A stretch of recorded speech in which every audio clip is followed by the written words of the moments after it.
In this video, I'll be showing you guys how you can select a new language to learn or a new course to learn on Duolingo. So you can see at the top left corner of my screen, I'm learning Swedish. Yeah, but then if you want to add a new language, just tap on that there and then tap on add course.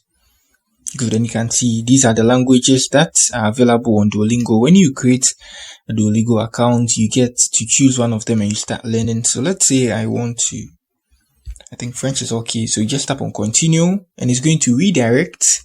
Just going to pass you through the processes that, you passed through the first time. So is it your first time or you already know some French and you just tap on continue? Then you start your unit 1 and your lessons and you're good to go. So that's it on how you change. Let me tap on continue to show you guys. Yeah. So that's it on how you add new languages on your Duolingo app. If you are new here, just give me a like, subscribe to my channel. You can see it has been switched.